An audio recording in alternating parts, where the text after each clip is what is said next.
السلام عليكم ورحمة الله وبركاته.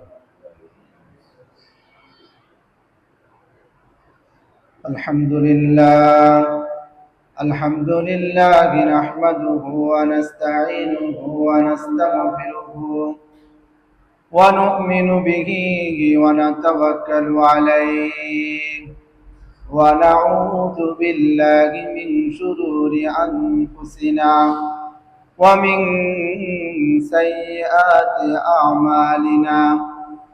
من يهده الله فلا مضل له ومن يضلله فلا هادي له، ونشهد أن لا إله إلا الله وحده لا شريك له، وأشهد أن سيدنا وسندنا وحبيبنا ومولانا وأولانا محمدا عبده ورسوله الذي أرسله بالحق بشيرا ونذيرا وداعيا إلى الله بإذنه وسراجا وقمرا منيرا. أما بعد فأعوذ بالله من الشيطان الرجيم. بسم الله الرحمن الرحيم. وما آتاكم الرسول فخذوه وما نهاكم عنه فانتهوا واتقوا الله إن الله شديد العقاب. وقال رسول الله صلى الله عليه وسلم: من بنى لله مسجدا بنى الله له بيتا في الجنة، أو كما قال عليه الصلاة والسلام. সকলে দরুদ শরীফ পড়ি।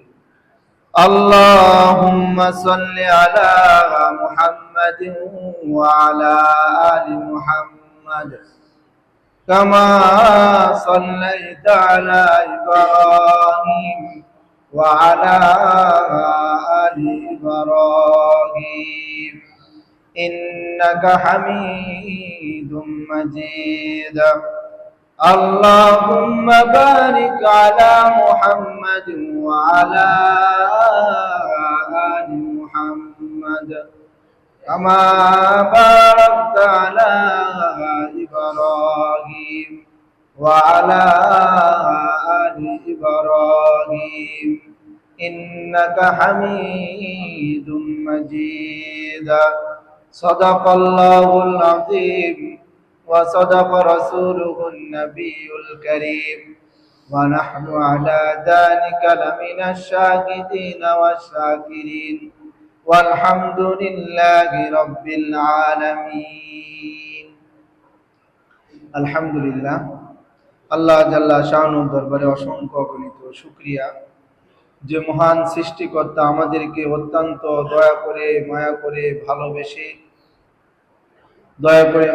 ভালোবেসে তারই ঘর, পবিত্র ঘর মসজিদে আসার, বসার, কিছু কথা বলার, শোনার সুযোগ করে দিলেন।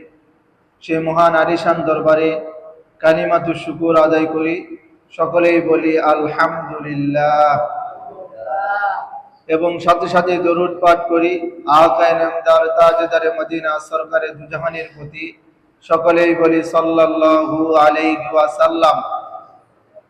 সম্মানিত সুধী, সম্মানিত মুসল্লিবিন্দু, সিরাতুন নবী সম্পর্কে আমাদের আলোচনা চলমান। প্যারে হাবিব সাল্লাল্লাহু আলাইহি ওয়াসাল্লামের মক্কি জীবন নিয়ে সবিস্তারিতভাবে সংক্ষিপ্ত আকারে আমরা জেনেছি। কোনো ভূমিকা ছাড়াই আলোচনার দিকে এগোবো। আল্লাহ রসুল সাল্লাল্লাহু আলাইহি ওয়াসাল্লাম মক্কা থেকে মদিনায় হিজরত করলেন। মদিনায় আসার পর রাসূলুল্লাহ সাল্লাল্লাহু আলাইহি ওয়াসাল্লাম ইসলামী রাষ্ট্র কায়েম করার লক্ষ্যে 4 দফা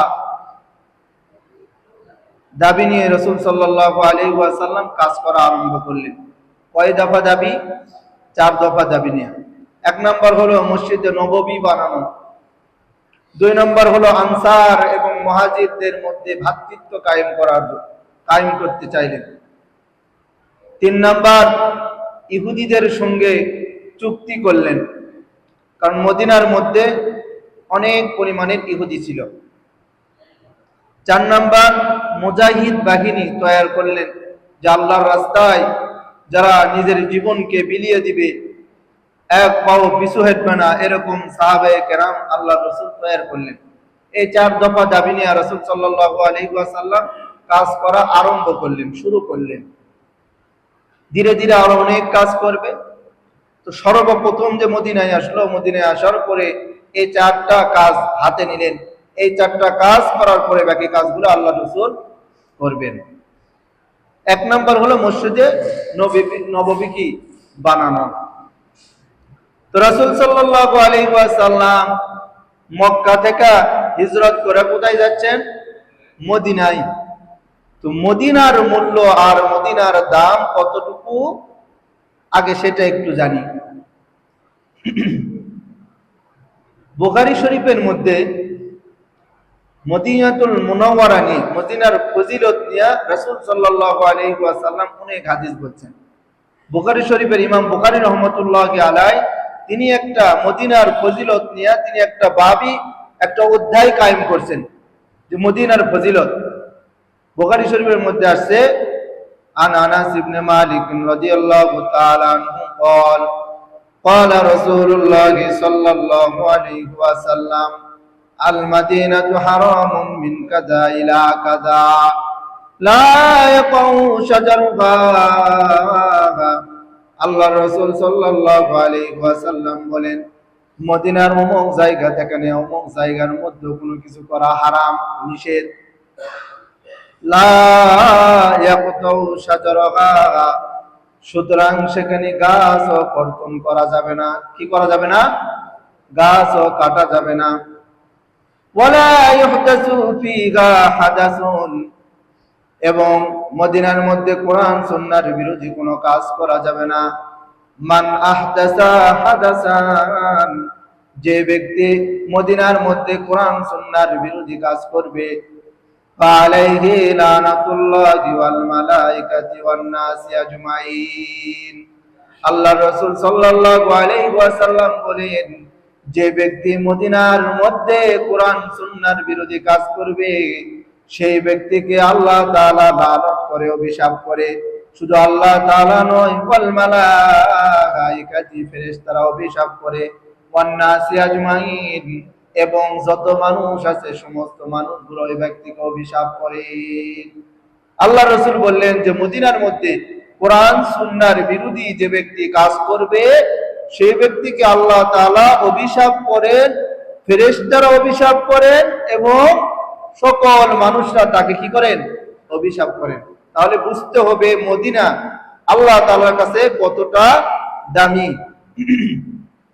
বুখারী শরীফের মধ্যে বলেন, عن سعيد رضي الله تعالى عنه قال قال رسول الله صلى الله عليه وسلم سمعت النبي صلى الله عليه وسلم يقول لا يكاد أهل المدينة أحد ينمع كما ينمع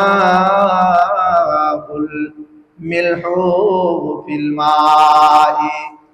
রাসূলুল্লাহ সাল্লাল্লাহু আলাইহি ওয়াসাল্লাম বলেন, যে ব্যক্তি মদিনার বিরোধিতা করবে, কার বিরোধিতা করবে? মদিনার বিরোধিতা করবে, মদিনার সঙ্গে দুশমনি রাখবে, আল্লাহ তাআলা সেই ব্যক্তিকে এমন ভাবে ধ্বংস করবে, যেরকম লবণের মধ্যে পানি পড়ার কারণে সমস্ত লবণ কি হয়ে যায়? লবণের মধ্যে পানি পড়ার কারণে সমস্ত লবণগুলো পানি হয়ে যায়, সেই ব্যক্তিকে আল্লাহ তাআলা এভাবে ধ্বংস করে দিবেন। বুঝলেন? কথা বুঝেন যে মদিনার সঙ্গে যে ব্যক্তি দুশমনি রাখবে, মদিনার সঙ্গে যারা দুশমনি করবে বা মদিনার খারাপ কিছু করার চেষ্টা করবে, আল্লাহ রাসূল বললেন লবণের মধ্যে পানি পড়লে যেরকম কি হয়, লবণ পানি হয়ে যায়, ওই ব্যক্তিকে আল্লাহ এরকম করে কি করে দিবে, ধ্বংস করে দিবে।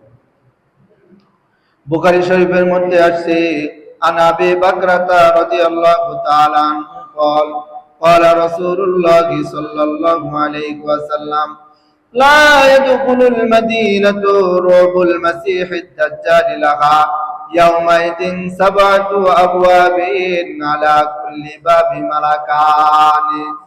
রাসূলুল্লাহ সাল্লাল্লাহু আলাইহি ওয়াসাল্লাম বলেন, পৃথিবী তোমরা দেখতেছো, এই পৃথিবীর মধ্যে হাজারো ফিতনা তোমরা দেখতে পাইতেছো।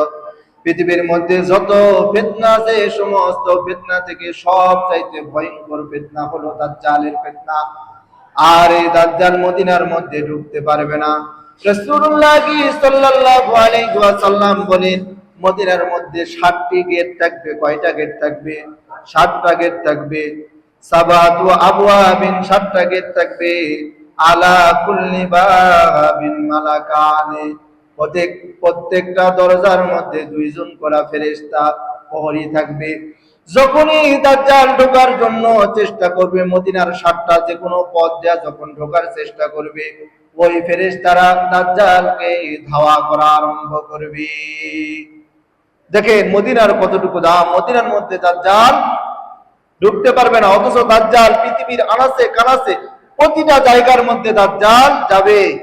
পৃথিবীতে আপনি যত ফিতনা দেখতে পাচ্ছেন, যত কষ্টকর জিনিস দেখতে পাচ্ছেন, এত সমস্ত ফিতনাকে যদি একত্রিত করে এক পাল্লায় রাখা হয়, আর দাজ্জালকে যদি এক পাল্লায় রাখা হয়, দাজ্জালের পাল্লাই ভারী হবে।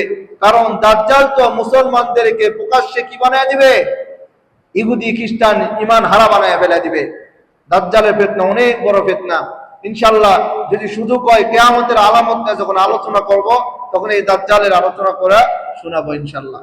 এই 3টা হাদিস থেকে আমরা বুঝতে পারলাম, জানতে পারলাম মদিনা আল্লাহর রাসূলের কাছে এবং আল্লাহ তাআলার কাছে অনেক দামি। মদিনা কি আল্লাহ তাআলার কাছে অনেক দামি। রাসূলুল্লাহ সাল্লাল্লাহু আলাইহি ওয়াসাল্লাম মক্কা থেকে মদিনার মধ্যে হিজরত করলেন। মদিনার মধ্যে যখন হিজরত করলেন, মদিনার মানুষগুলো পাগল হয়ে গেছে। মক্কার রাসূল মদিনার মধ্যে আসতেছে, মদিনার মানুষগুলো আত্মহারা হয়ে গেছে যে মক্কার সম্ভ্রান্ত পরিবারের ছেলে মুহাম্মদ সাল্লাল্লাহু আলাইহি ওয়াসাল্লাম মদিনার মধ্যে পা রাখতেছে। মদিনার মানুষগুলো আত্মহারা হয়ে গেছে। মদিনার মানুষগুলো রাসূল যখন উঠটা গেছে, উঠ যাওয়ার পরে মদিনার মানুষগুলো এক একজন রাসূলের উটের লাগাম ধরা আরম্ভ করছে। কেউ বলে রাসূল আমার ঘরে আসেন, কেউ বলে আমার ঘরে আসেন, কেউ বলে না না আমার ঘরে আসেন। অথচ যে রাসূলকে মক্কার মধ্যে কাফের মুশরিকরা থাকতে দিল না, কিন্তু মদিনার মানুষগুলো রাসূলুল্লাহ সাল্লাল্লাহু আলাইহি ওয়াসাল্লামের জন্য পাগল হয়ে গেছে। সাইয়্যিদুল কাউনাইন খাতমুল মুরসালিন, সাইয়্যিদুল কাউনাইন খাতমুল মুরসালিন, আকে আমদ বুদে ফখরুল আউয়ালিন, আকে আমদ বুদে ফখরুল আউয়ালিন। রাসূলুল্লাহ সাল্লাল্লাহু আলাইহি ওয়াসাল্লামের জন্য সাহাবায়ে কেরামরা মদিনার মানুষগুলো পাগল হয়ে গেছে। মদিনার মানুষগুলো বলে রাসূল আমার ঘরে আসেন, কেউ বলে আমার ঘরে আসেন, কেউ বলে না না আমার ঘরে আপনি আসেন। রাসূলুল্লাহ সাল্লাল্লাহু আলাইহি ওয়াসাল্লাম সাহাবায়ে কেরামদেরকে বললেন, মদিনার মানুষগুলোকে বললেন, তোমরা আমার উটের লাগামকে ছেড়ে দাও, কেননা আল্লাহ তাআলার হুকুমে যেখানে গিয়া বসবে সেখানে আমি রাসূল সাল্লাল্লাহু আলাইহি ওয়াসাল্লামের বাসস্থান হবে। রাসূল সাল্লাল্লাহু আলাইহি ওয়াসাল্লাম যখন উটের লাগাম ছেড়ে দিতে বললেন, ওই মদিনার মানুষগুলো উটের লাগামগুলো ছেড়ে দিলেন। রাসূলের উট চলতে চলতে 2 জন এতিম সাহাবী সাহাল এবং সুহাইল রাদিয়াল্লাহু তাআলা আনহুর জায়গার মধ্যে বসে গেলেন। রাসূলুল্লাহ সাল্লাল্লাহু আলাইহি ওয়াসাল্লাম বললেন, এখানেই মসজিদে নববী, এখানেই মসজিদে নববী হবে। রাসূল সাল্লাল্লাহু আলাইহি ওয়াসাল্লাম সেখানে মসজিদে নববী বানাবেন।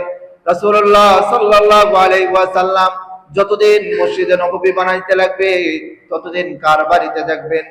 আবু আইয়ুব আনসারী রাদিয়াল্লাহু তাআলা আনহুর বাড়ির মধ্যে থাকলেন। আবু আইয়ুব আনসারী রাদিয়াল্লাহু তাআলা আনহুর মাটির বাড়ি ছিল, দোতলা মাটির বাড়ি ছিল। আবু আইয়ুব আনসারী রাদিয়াল্লাহু তাআলা আনহু রাসূলুল্লাহ সাল্লাল্লাহু আলাইহি ওয়াসাল্লামকে বললেন, ইয়া রাসূলুল্লাহ, ইয়া হাবিবাল্লাহ, আমার এই মাটির বাড়ির দোতলার মধ্যে আপনি থাকেন। রাসূলুল্লাহ সাল্লাল্লাহু আলাইহি ওয়াসাল্লাম বললেন, আমি যদি তোমার এই মাটির বাড়ির দোতলার মধ্যে থাকি, আর মদিনার আনাচে কানাচে যত মানুষগুলো আছে, মদিনার মানুষগুলো আমার জন্য পাগল পারা হয়ে গেছে, সবাই আমার জন্য সাক্ষাৎ করার জন্য সবাই আসবে, তাহলে তোমার কষ্ট হবে। অতএব আবু আইয়ুব আনসারীকে বলল, তুমি দোতলার মধ্যে থাকো, আমি রাসূল তোমার নিচের তলার মধ্যে থাকবো। রাসূলুল্লাহ সাল্লাল্লাহু আলাইহি ওয়াসাল্লাম মসজিদে নববী তৈরি করা আরম্ভ করলেন। আল্লাহর রাসূল সাল্লাল্লাহু আলাইহি ওয়াসাল্লাম বলেন যে হাদিসটা মিশকাত এবং বুখারী শরীফের মধ্যে আসছে এবং মুসলিম শরীফের মধ্যে আসছে, আন আবি হুরায়রা রাদিয়াল্লাহু তাআলা আনহু قال قال رسول الله صلى الله عليه وسلم أحب البلاد إلى الله مساجدها وأبغض البلاد إلى الله أسواقها। রাসূলুল্লাহ সাল্লাল্লাহু আলাইহি ওয়াসাল্লাম বলেন, পৃথিবীর মধ্যে যত ঘর দেখতে পাচ্ছ, যত বাড়ি ঘর দেখতে পাচ্ছ, যত বিল্ডিং দেখতে পাচ্ছ, সমস্ত ঘর বাড়ি বিল্ডিং এর মধ্যে সবচাইতে শ্রেষ্ঠ ঘর হলো কোনটা? সবচাইতে শ্রেষ্ঠ ঘর হলো মসজিদ। কি? সবচাইতে শ্রেষ্ঠ ঘর হলো মসজিদ। ওয়াবগাদুল বিলাদি ইলাল্লাহি আসওয়াকুহা। পৃথিবীর মধ্যে যত জায়গা দেখতে পাও, সমস্ত জায়গার মধ্যে থেকে সবচাইতে নিকৃষ্টতম এবং খারাপ জায়গা হলো বাজার। রাসূলুল্লাহ আমাদেরকে জানায় দিও, পৃথিবীর মধ্যে যত ঘর বাড়ি আছে, সমস্ত ঘর বাড়ির মধ্যে শ্রেষ্ঠ ঘর কোনটা? শ্রেষ্ঠ ঘর কোনটা? মসজিদ। আর সবচাইতে খারাপ ঘর হলো কোনটা? আমরা মসজিদে আসার পরে বারবার ঘড়ির দিকে তাকাই, 1 মিনিট আগায়া গেল কিনা। বাজারে একটা চার দোকানে গিয়ে আধা ঘন্টা লাগাইলে আমাদের কোনো সমস্যা হয় না। মসজিদে আসার পরে মুসল্লি মসজিদে আসার পরে বারবার ঘড়ির দিকে তাকাই, 1 মিনিট পার হলো নাকি দেখে। 1 মিনিট পার হলে মুসল্লির মাথা গরম। আর চার দোকানে আধা ঘন্টা লাগাইলো কোনো সমস্যা নাই। এজন্য আল্লাহ রাসূল বলেন, পৃথিবীর মধ্যে সবচাইতে শ্রেষ্ঠ জায়গা হলো মসজিদ, আর সবচাইতে খারাপ জায়গা হলো বাজার। এই জন্য আমরা বাজারে বেশি সময় দিব না। আল্লাহ রাসূল বলে নাই যে তোমরা বাজারে যাও না, এই কথা বলে নাই। বাজারে যাও, বাজার করতে হবে, খাইতে হবে, তোমাকে চলতে হবে, ফিরতে হবে, বাজারে যাও, কিন্তু বাজারে বেশি সময় দিও না, কারণ বাজার খারাপ জায়গা। চার দোকানে বসলে গীবত, শিকায়েত, অন্যের আলোচনা, অমুক কাজ করছে, মানে ওর আলোচনা শুনলে বোঝা যাবে এ একজনই ভালো মানুষ, এ বাদে আর কেউ ভালো মানুষ নাই। আমি কি মিথ্যা কথা বলতেছি? ওই চার দোকানে গেলে দেখবেন, বাপরে বাবা, হ্যাঁ, গীবত, শিকায়েত। আবার দেখবেন চার দোকানে কিন্তু কি হয় না, দলীয় কোনো আলোচনা হয় না। যদি দলীয় আলোচনা হয়, ওখানে যদি কোনো দলের লোক থাকে, আমার দলের লোক দল নিয়ে কথা বলো, কিন্তু ওইখানে আলোচনা হয় কি নিয়ে? কোরআন হাদিস নিয়ে আলোচনা হয়। চার দোকানে বড় বড় কি পাবেন? মুফতি সাহেব পাবেন, বড় বড় মুহাদ্দিস সাহেব পাবেন, বড় বড় তাফসীর বিশারদ পাবেন। যাওয়ার পরে দেখবেন, কারণ ইসলাম নিয়ে কথা বললে আপনাকে কেউ মানা করবে না, কেউ মানা করবে না, কারণ আল্লাহ তাআলা বলছে তো আমার দ্বীন, আমার ইসলাম, আমি কি করব? হেফাজত করব। এই জন্য ইসলাম নিয়ে কথা বলবেন, মনে করে কেউ কিছু বলবে না। আপনি ঠিক সে ওখানে বসে থাকা, রাসূলের হাদিস বলতেছেন, হাদিসের মধ্যে অমুক আছে, হাদিসের মধ্যে এটা আছে, মাসলা আপনি বলতেছেন, আর বাই চান্স যদি আপনার ওই কথা মিথ্যা হয়, তাহলে তো আপনি বেঈমান হয়ে যাবেন। রাসূলের বিরুদ্ধে আপনি মিথ্যা হাদিস বললেন, মিথ্যা হাদিস বললে কি হয়ে যাবে? বেঈমান হয়ে যাবে না? রাসূলকে মিথ্যা অপবাদ দিল না, ঈমান চলে যাবে। এই জন্য যাই যেই কাজের পারদর্শী নয়, সেই কাজ করা ঠিক নয়। এই জন্য আল্লাহ রাসূল প্রথমে বলে দিলেন যে তোমাদের মধ্যে সবচাইতে শ্রেষ্ঠ জায়গা হলো মসজিদ, সবচাইতে খারাপ জায়গা হলো বাজার। রাসূলুল্লাহ সাল্লাল্লাহু আলাইহি ওয়াসাল্লাম মসজিদে নববী তৈরি করতে রাসূল স্বয়ং নিজে ইট, বালি আরো যা কিছু আছে সমস্ত কিছুকে রাসূল বহন করছেন। সুবহানাল্লাহ। রাসূল কি করছেন? নিজে বহন করছেন। আর মসজিদে নববী বানাতে গিয়া পিলিয়ার বানাইছে, খেজুর গাছ দিয়ে পিলিয়ার বানাইছে, আর ছাদ বানাইছে খেজুর গাছের ডাল দিয়ে ছাদ বানাইছে। রাসূল রাসূল স্বয়ং নিজে মসজিদের কাজ করছে। আর আমি রাসূল যখন কাজ করব, তাহলে অন্যান্য সাহাবায়ে কেরামরাও কি করবে? কাজ করবে। এই জন্য আল্লাহ রাসূল সাল্লাল্লাহু আলাইহি ওয়াসাল্লাম বলেন, মান বানা লিল্লাহি মাসজিদান বানাল্লাহু লাহু বাইতান ফিল জান্নাহ। আল্লাহ রাসূল সাল্লাল্লাহু আলাইহি ওয়াসাল্লাম বলেন, যে ব্যক্তি আল্লাহ তাআলাকে সন্তুষ্ট করার জন্য মসজিদ ঘর নির্মাণ করবে, আল্লাহ তাআলা তার জন্য জান্নাতের মধ্যে ঘর নির্মাণ করবেন। সুবহানাল্লাহ। ঘুম যাইতেছেন? যে ব্যক্তি মসজিদ ঘর নির্মাণ করবে, আল্লাহ তাআলা তার জন্য জান্নাতের মধ্যে ঘর নির্মাণ করবে। আমরা সহজে মসজিদ ঘর নির্মাণ করতে পারবো না। এই জন্য রাসূলুল্লাহ সাল্লাল্লাহু আলাইহি ওয়াসাল্লাম আরো একটি হাদিসের মধ্যে বলেন, যে হাদিসটা ইবনে মাজাহ শরীফের মধ্যে আছে, আন আবি সাইয়্যিদিন আল-খুদরি রাদিয়াল্লাহু তাআলা আনহু قال قال رسول الله صلى الله عليه وسلم মান আখরাজা আদান মিনাল মসজিদ বানাল্লাহু বাইতান ফিল জান্নাহ। আগে সুবহানাল্লাহ বলেন। রাসূলুল্লাহ সাল্লাল্লাহু আলাইহি ওয়াসাল্লাম বলেন, যে ব্যক্তি মসজিদ থেকে ময়লা আবর্জনা দূর করবে, মসজিদ থেকে ময়লা আবর্জনা বাইরে ফেলাইয়া দিবে, মসজিদ পরিষ্কার করবে, আল্লাহ তাআলা তার জন্য জান্নাতে একটা ঘর নির্মাণ করবেন। কিন্তু দুঃখের এবং পরিতাপের বিষয় হলো, মসজিদের কাজ করবে কে? মসজিদের কাজ করবে মসজিদের খাদেম আর মুয়াজ্জিন।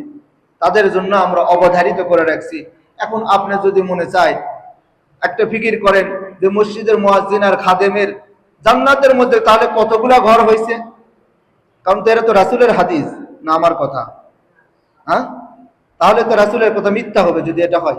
কিন্তু রাসূল কোন সময় মিথ্যা কথা বলবে? কোন সময়?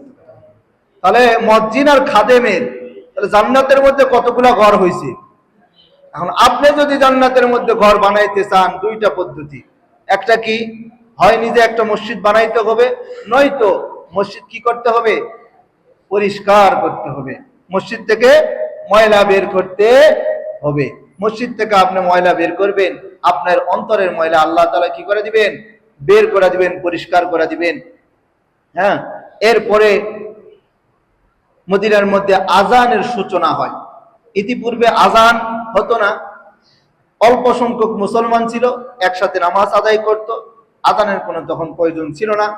এই জন্য মদিনায় আসার পরে মুসলমানদের সংখ্যা যখন বৃদ্ধি পেতে লাগলো, তখন রাসূলুল্লাহ সাল্লাল্লাহু আলাইহি ওয়াসাল্লাম এবং সাহাবায়ে কেরামরা চিন্তা করতেছে যে এত মুসলমান, দলে দলে মানুষ মুসলমান হচ্ছে, মুসলমান হইলে এখন কিভাবে মুসলমানদেরকে নামাজের দিকে ডাকবো? কেউ বলে আগুন জ্বালাও, কেউ বলে বাঁশির মধ্যে ফু দাও, কেউ বলে আগুন জ্বালায় এরকম করবে। তখন আমরা বুঝা যাবো যে নামাজের সময় হয়ে গেছে। যেটা বুখারী শরীফের মধ্যে আল্লাহ রাসূল সাল্লাল্লাহু আলাইহি ওয়াসাল্লাম বলেন, উসকুরুন নার ওয়ান নাকুসা ফাযাকারাল ইয়াহুদা ওয়ান নাসারা। আল্লাহ রাসূল সাল্লাল্লাহু আলাইহি ওয়াসাল্লাম বলেন যে সাহাবায়ে কেরামরা বললেন, কেউ বললেন আগুন জ্বালাও, কেউ বললেন বাঁশির মধ্যে ফুঁক দাও। এগুলো হলো ইহুদি নাসারাদের কাজ। আগুন জ্বালানো ইহুদি নাসারাদের কাজ না। যারা হিন্দু আছে এরা কি করে? আগুন জ্বালায়। তো এগুলো তো করা যাবে না। তখন একদিন আব্দুল্লাহ ইবনে যায়েদ রাদিয়াল্লাহু তাআলা আনহু ঘুম গেলেন। ঘুম যাওয়ার মধ্যে তিনি স্বপ্নের মধ্যে দেখলেন যে একজন মানুষ ঘুরতেছে ঘন্টা নিয়ে। ওই যে স্কুলে যেগুলো ঘন্টা আছে এরকম ঘন্টা নিয়ে কি করতেছে? ঘুরতেছে। এটা হাদিস, বুখারী শরীফের মধ্যে হাদিস আসছে, কিন্তু সবিস্তারিত ভাবে আসে নাই।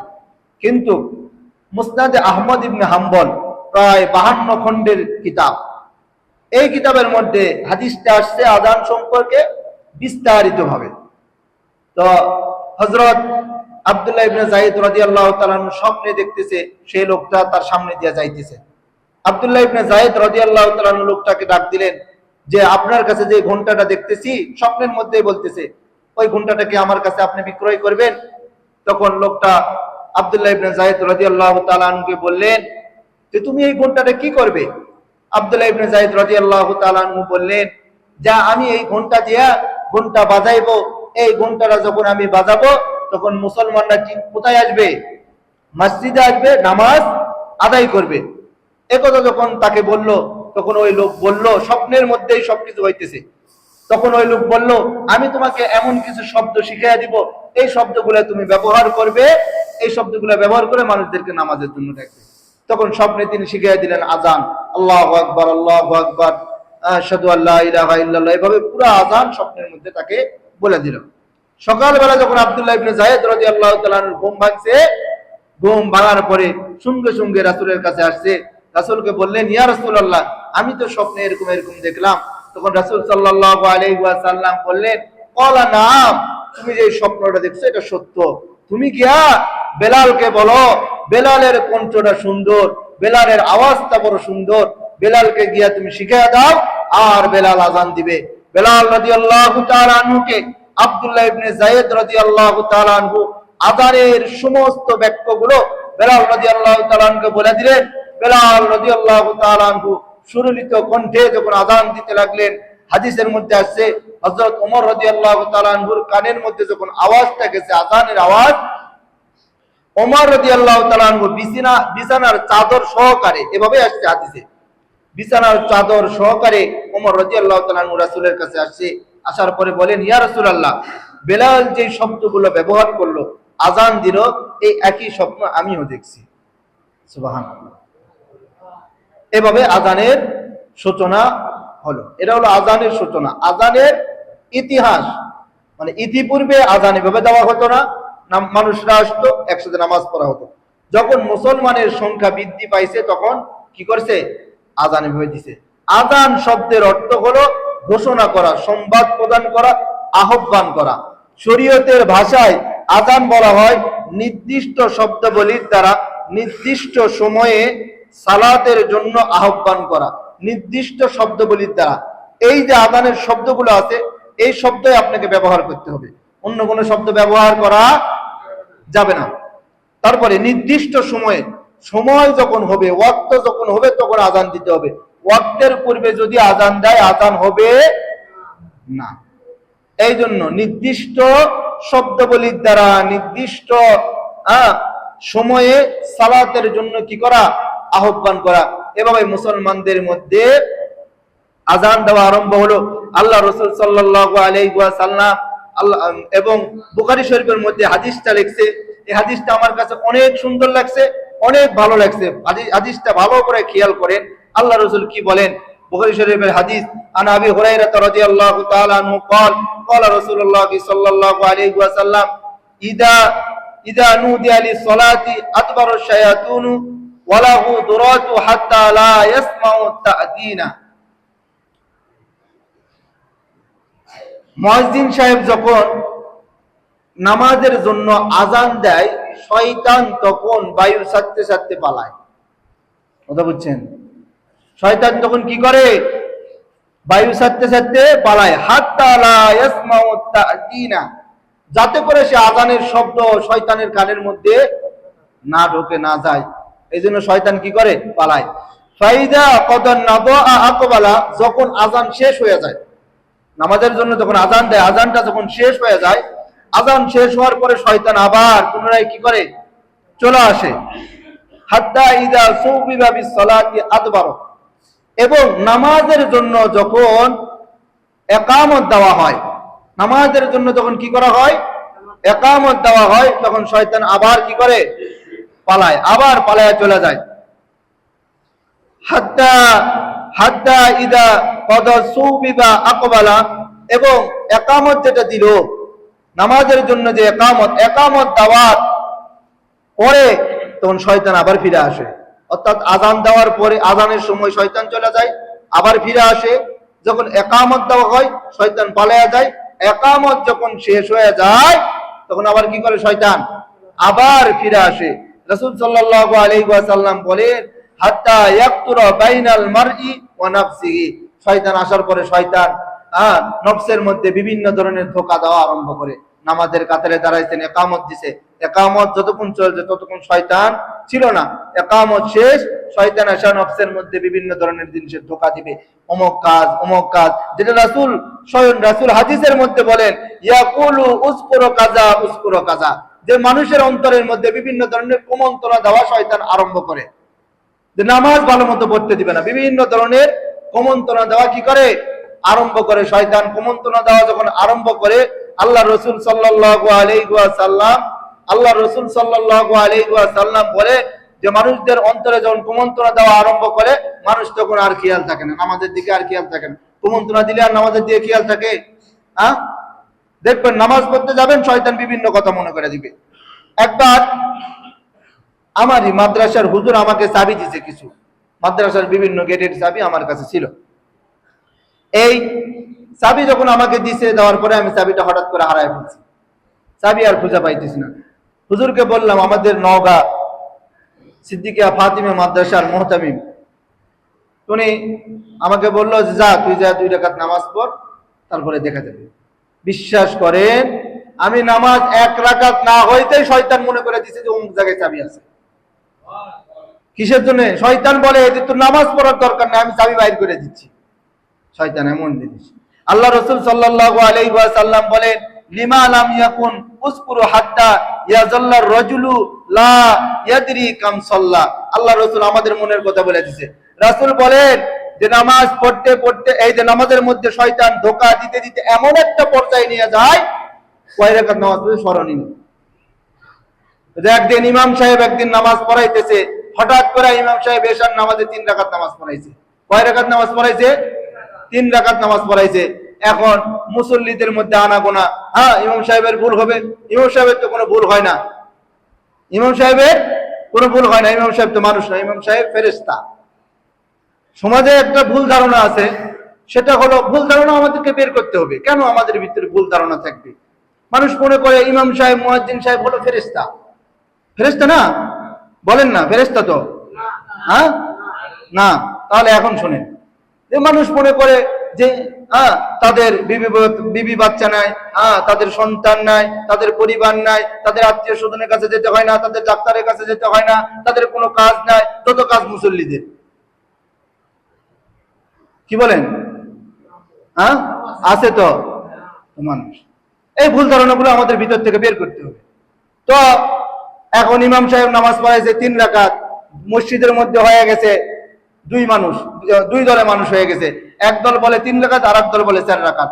হঠাৎ করে মসজিদের কোণা থেকে একজন দাঁড়ায় গেছে, এই চিল্লাচিল্লি করো কেন? চিল্লাচিল্লির প্রয়োজন নাই, 3 রাকাত নামাজ হয়েছে। 4 রাকাত ওয়ালা বলে জিজ্ঞাসা করে, 3 রাকাত নামাজ কিভাবে হলো? এইবার বলে যে আমি প্রতিদিন, আমার 4টা দোকান আছে বাজারে, প্রতিদিন এই এশার নামাজের সময় 4 রাকাত নামাজ পড়তে পড়তে আমার 4টা দোকানের হিসাব হয়ে যায়, কিন্তু আজকে 3টা দোকানের হিসাব হয়েছে, একটা দোকান তো আমি খুঁজে পাইতেছি না, তাহলে সঠিক 3 রাকাত নামাজ হয়েছে। এই হলো আমাদের মুসল্লির অবস্থা। রাসূল হাদিসের মধ্যে কি সুন্দর করে বলছে, মানে কাটাই কাটাই মিলে গেছে। এই জন্য আমি হাদিসটা বলছি যে আমাদের অন্তরের সঙ্গে রাসূলের হাদিসটা মিলে গেছে। আল্লাহ রাসূল সাল্লাল্লাহু আলাইহি ওয়াসাল্লাম বলেন, ইয়াকুলুল মুআজ্জিনু আতওয়ালুন নাসি আনাফান ইয়াউমাল কিয়ামাতি। আল্লাহ রাসূল বলেন, মুয়াজ্জিন হলো কিয়ামতের দিন, কঠিন মুসিবতের দিন, মানুষের প্রতিটা মানুষের ঘাড় এরকম থাকবে, ইয়া নাফসি ইয়া নাফসি ইয়া নাফসি বলবে, মুয়াজ্জিনের ঘাড়টা থাকবে এরকম। সুবহানাল্লাহ বলবেন না? আল্লাহ রাসূল সাল্লাল্লাহু আলাইহি ওয়াসাল্লাম বলেন, বুখারী এবং মিশকাত শরীফের হাদিস, লা ইয়াসমাউ মাদা সাউতিল মুআজ্জিনি জিন্নুন ওয়ালা ইনসুন ওয়ালা শাইউন ইল্লা শাহিদা লাহু ইয়াউমাল কিয়ামা। আল্লাহ রাসূল সাল্লাল্লাহু আলাইহি ওয়াসাল্লাম বলেন, মুয়াজ্জিনের আযানের আওয়াজ যত দূর পর্যন্ত যাবে, তত দূর পর্যন্ত ততদিন ইনসান, গাছপালা, তরুলতা, পাখি যা আছে সবাই কিয়ামতের দিন মুয়াজ্জিনের জন্য সাক্ষী দিবে। সুবহানাল্লাহ। মুয়াজ্জিনের জন্য সাক্ষী দিবে, কিন্তু আমাদের জন্য সাক্ষী দিবে না। দেখেন মসজিদে নববী রাসূল কি করলেন? প্রথমে তৈয়ার করলেন মসজিদে নববীর ইমামকে। মসজিদে নববীর ইমাম আল্লাহ রাসূল না, মসজিদে নববীর ইমাম আল্লাহ রাসূল, এবং মসজিদে নববীর মুয়াজ্জিন হলো বেলাল রাদিয়াল্লাহু তাআলা আনহু। 2 নম্বর আমি বলছিলাম, আনসার এবং মুহাজিরদের মধ্যে ভ্রাতৃত্ব তৈরি করে দিল। আনসার বলা হয় যারা মদিনার মধ্যে ছিল, আর মুহাজির বলা হয় যারা মক্কা থেকে কোথায় আসলেন, মদিনার মধ্যে হিজরত করে আসলেন, তাদের না আছে কোনো খাবারের কিছু, না আছে ব্যবসা বাণিজ্য। এই আনসার সাহাবীরা কি করলো, তারা যাদের 2-3 জন স্ত্রী আছে, তারা একজন স্ত্রী রাখা, বাকি স্ত্রীগুলোকে তালাক দিয়ে দিলেন। এবং মুহাজির সাহাবীরা তাদের স্ত্রীদেরকে ইদ্যত পালন করার পরে বিবাহ করলেন। আবার আনসার সাহাবীরা কি করলেন, যাদের দুইটা দোকান আছে, একটা দোকান মুহাজির সাহাবীদেরকে দিয়ে দিলেন, যার ব্যবসা বাণিজ্য আছে তাদেরকে ব্যবসা বাণিজ্যের ব্যবস্থা করে দিলেন। 2 নম্বর। 3 নম্বর হলো আল্লাহ রাসূল সাল্লাল্লাহু আলাইহি ওয়াসাল্লাম ইহুদিদের সঙ্গে চুক্তি করলেন। ইহুদিদের সঙ্গে যতই চুক্তি করেন, ইহুদিরা চুক্তি ভঙ্গ করবে। যা আমরা দেখে আসতেছি ফিলিস্তিনদের সঙ্গে, গাজার সঙ্গে, হামাসের সঙ্গে, এই যে ইসরায়েল যতবার চুক্তি করছে ততবারই চুক্তি ভঙ্গ করছে। করছে না? করছে না? আল্লাহ ধরতেছে না, ধরলে আর ছাড়বে না। আল্লাহ ছাড় দেয়। এই যে সিমে যেরকম ছাড় চলে না, ছাড় দেয়।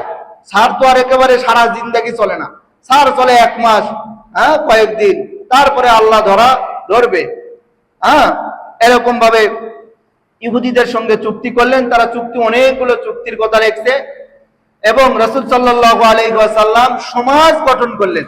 সমাজের যুবকদেরকে কি করলেন? গঠন করলেন, ঠিক করলেন। 4 নাম্বার কাজ হলো রাসূল সাল্লাল্লাহু আলাইহি ওয়াসাল্লাম মুজাহিদ বাহিনী তৈরি করলেন, যে যারা ইসলামের জন্য, দ্বীনের জন্য, আল্লাহর দ্বীনকে প্রতিষ্ঠিত করার জন্য নিজের জীবনকে বিলিয়ে দিবে, এরকম সাহাবায়ে কেরাম আল্লাহর রাসূল কি করলেন? তৈরি করলেন। ইনশাআল্লাহ আগামী সপ্তাহে বদর যুদ্ধের ইতিহাস নিয়ে সবিস্তারিত ভাবে আলোচনা করব। ইসলামের ইতিহাসের মধ্যে সর্বপ্রথম যুদ্ধ হলো কোন যুদ্ধ? বদর যুদ্ধ। এই বদর যুদ্ধের ইতিহাস আমাদের জানা প্রয়োজন আছে না নাই? আছে। ইনশাআল্লাহ আগামী সপ্তাহে বদর যুদ্ধের ইতিহাস নিয়ে আলোচনা করব। এতক্ষণ যা আলোচনা করলাম, আল্লাহ তাআলা আমাদেরকে বুঝা, সর্বপ্রথম আমাকে আমল করার তৌফিক দান করুক, সাথে সাথে আপনাদেরকে আমল করার তৌফিক দান করুক। ওয়া আখির দাওয়ানা আলহামদুলিল্লাহি রাব্বিল আলামিন। যারা সুন্নাত